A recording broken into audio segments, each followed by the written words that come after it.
Hello, my name is Michaela Durst. For this project, I chose human trafficking in the United States.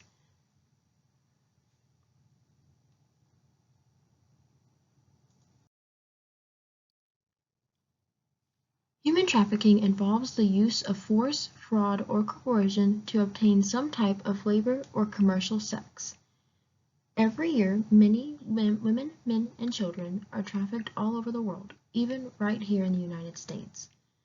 It can happen to anyone, no matter how old they are, their race, nationality, or gender. Many are not heard from or seen again. However, those who do survive have a difficult time getting back to their normal lives. My research question is, how can the media educate awareness to the public, and why is prevention training necessary in order to combat this issue? Using an interdisciplinary approach, we can see that human trafficking addresses a very important issue which concerns society as a whole. No single discipline can or has been able to answer the problem sufficiently or thoroughly. For this very reason, the answers to the problem and issues of human trafficking have been unresolved.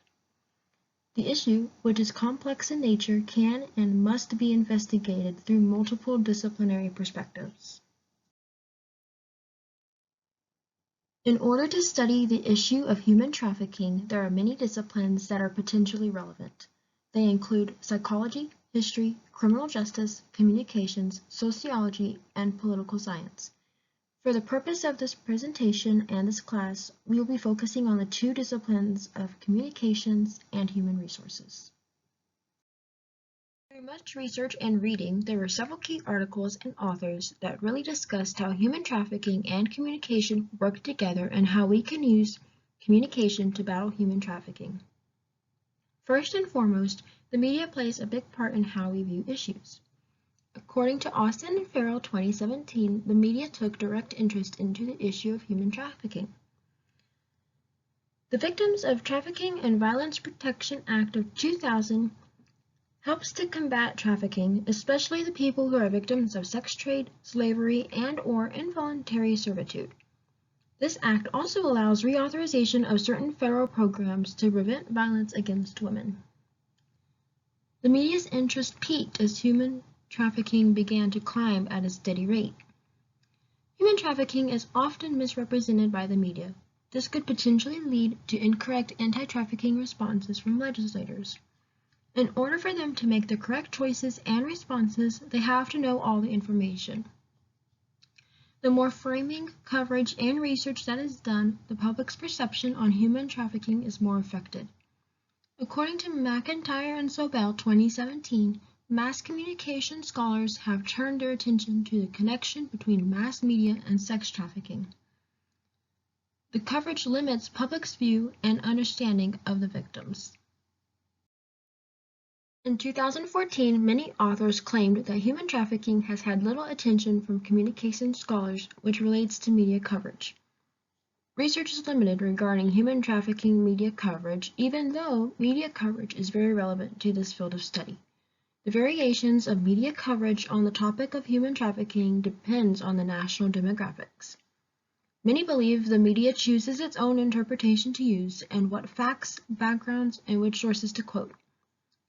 Other disciplines like women and gender studies, history, and sociology have explored this issue of human trafficking in greater detail. According to John Pollock 2014, he believes the community structure approach will help to add value to being able to understand, and I quote, how emerging human rights issues gain access to national and metropolitan public agendas.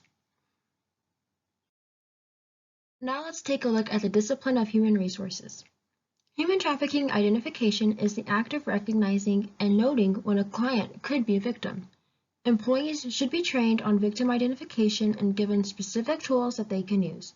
All employees, whether new or seasoned, should receive victim identification training. Anti-trafficking policies are being improved and refined in the workplace. Author Preble 2019 says that many employers and employees have a zero-tolerance approach against human trafficking. This approach has prevention and response language written within policies for the employees who fall victim.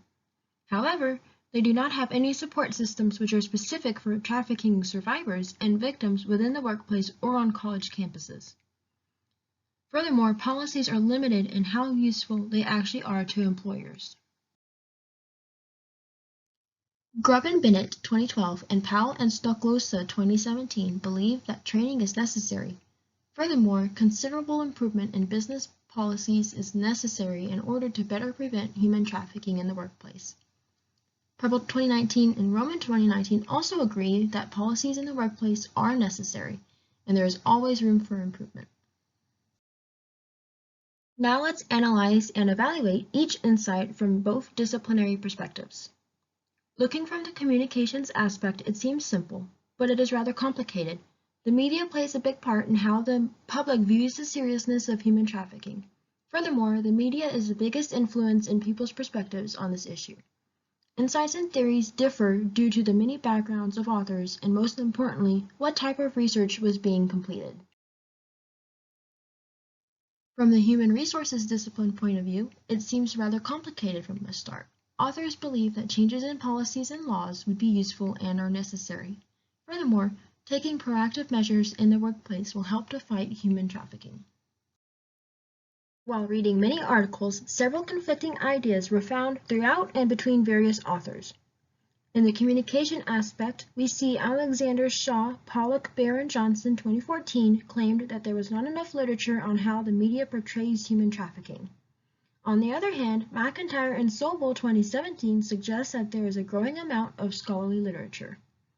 There is a possibility that this conflict could have occurred due to the 3-year difference between publications. Also, Alexander Shaw, Pollock, Bear, and Johnson 2014 may have been written when there was insufficient information or lacking research which was not conclusive enough for them to make accurate assumptions or portrayals of how much literature there really was. Now let's look at the human resource side.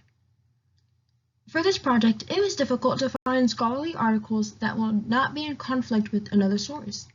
Many of the articles use data which tends to be immeasurable due to many factors that become involved with this issue.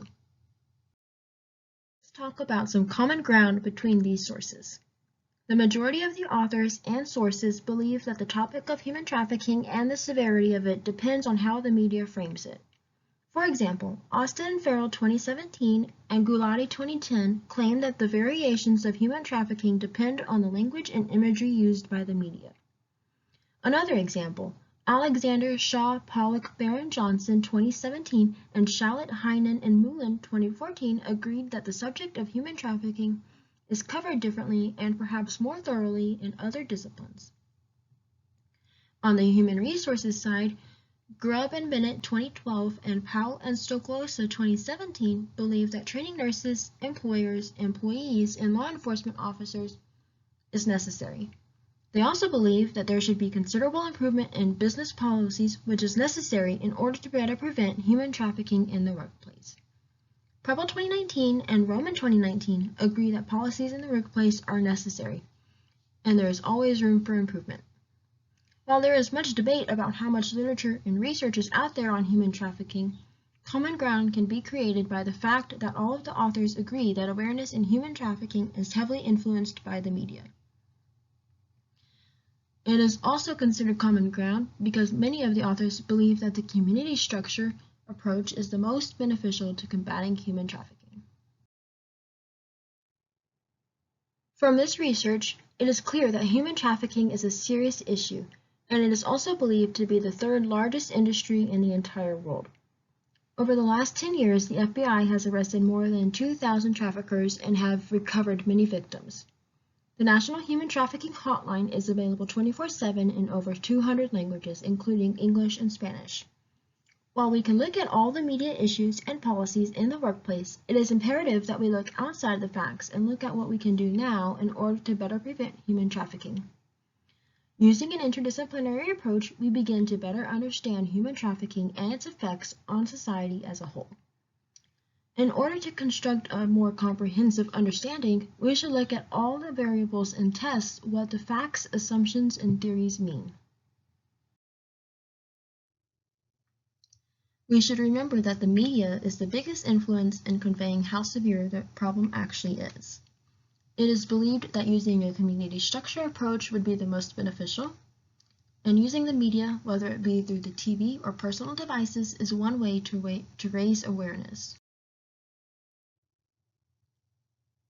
Remember, we should always know the facts, do our research, and do not assume that the media is always telling the truth.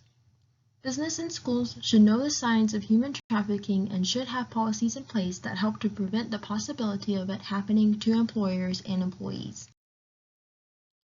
So how has this project applied to me? Reflecting on these findings and completing this paper has helped me as a student to better understand what it means to be an interdisciplinarian and an integrative learner. It has helped me to better understand complex problems and how important it is to use an interdisciplinary approach when faced with these type of problems. It is important to look at issues from multiple perspectives, which allows us to make more informed decisions in this way, which will positively impact my life and help me to solve any problems that inevitably come up in the future. Thank you so much for listening.